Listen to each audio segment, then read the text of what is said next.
Hello mga bibig! Welcome back sa ating YouTube channel. Manglibak na ta! Nakong mga kabibing, heto na naman ang pinakamaingay ng YouTuber sa balat ng YouTube. Ako si Kabibing, maglebak-lebak na ta with evidence na ko po! Grabe mga kabibig!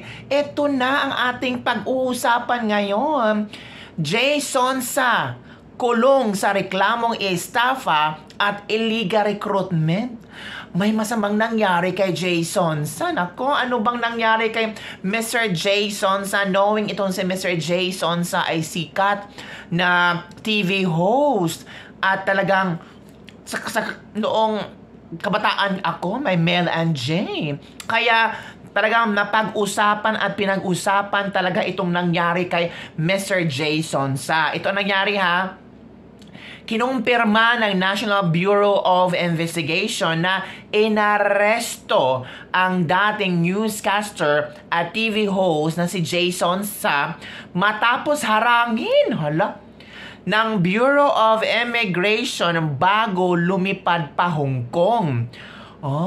So doon pala nahuli o naharang si Mr. Jason sa airport. Sa immigration.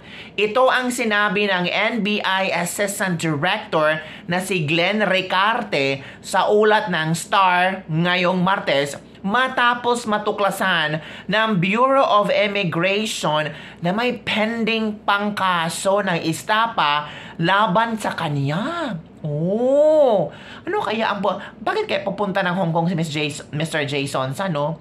Sabi ng iba, baka magtatago. Kasi meron siyang pending kaso na estafa.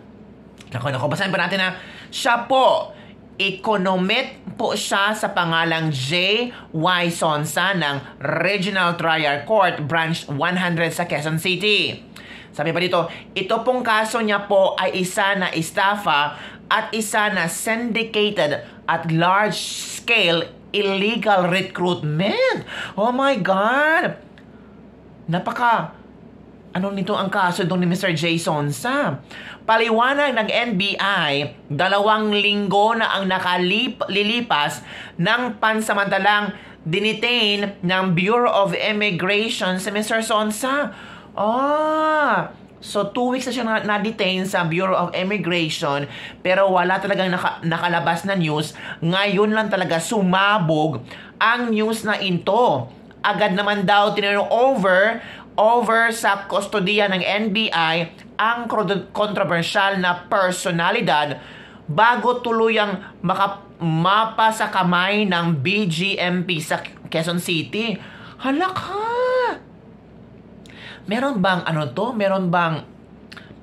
piyansa itong pagkulong o ano bang nangyari kay Mr. Jason Sa? Accused Jose Y. Sonsa should not be released except upon the order of this court. Yun ang wika ng commitment order na pinitsahang kailan ba ito? Hulyo 27. So bago pa lang itong lumabas na kaso ni Mr. Jason Sa. So pwede tama ang mga netizen, ang mga marites na gusto ni Mr. Jason Sa na pumunta ng Hong Kong para magtago. Ay, kayo talaga ha, walang basihan yan. Pero ito kabibig may pending case si Mr. Jason Sa na dito? Estafa at isa na syndicated at large-scale illegal recruitment. Kung hindi naharang sa Bureau of Immigration, there's a possibility na doon natitira si Mr. Jason Sa Hong Kong at lalayasan niya ang Pilipinas para hindi siya mahuli. Nako. Ang daming mga question ng mga netizen ngayon, lalo na ang mga supporters ni Mr. Jason Sa na na-shock sa mga pangyayari.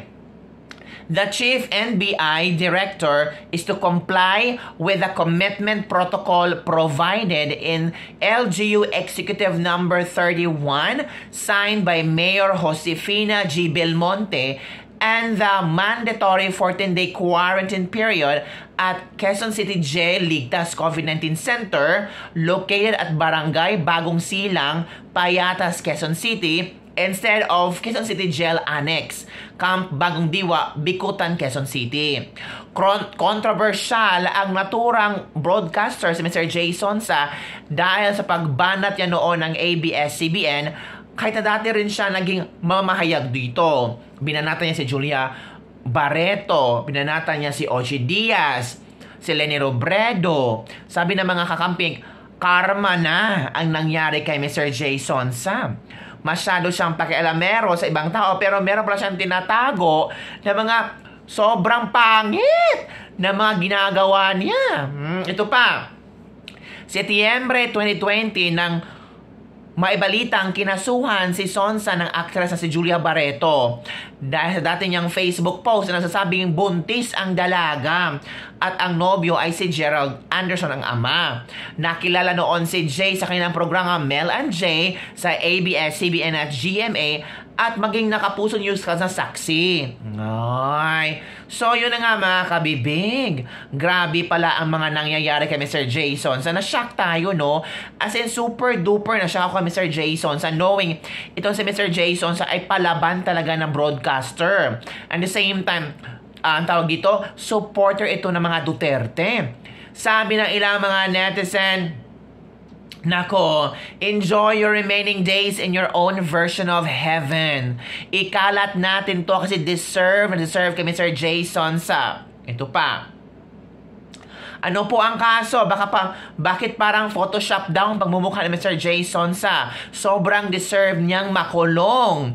Ang kaso Mr. Jason sa, ang nakita ng Bureau of Immigration ay itong, ang kaso niya ay estafa at isa sa syndicated at large-scale illegal recruitment.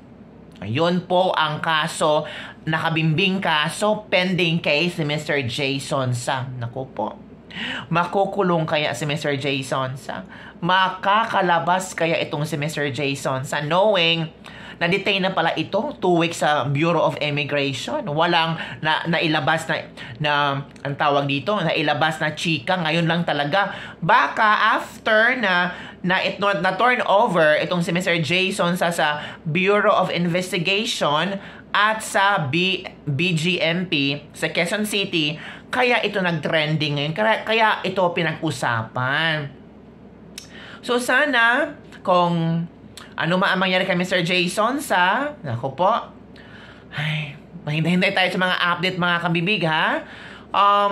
Well, ganun talaga ang buhay. Alam naman ng ibang bashers dyan, ang ibang yan nagpa-party dahil si Mr. Jason sa ay nakulong, saya-saya nila. Well, let's see. May panahon na naman yan eh.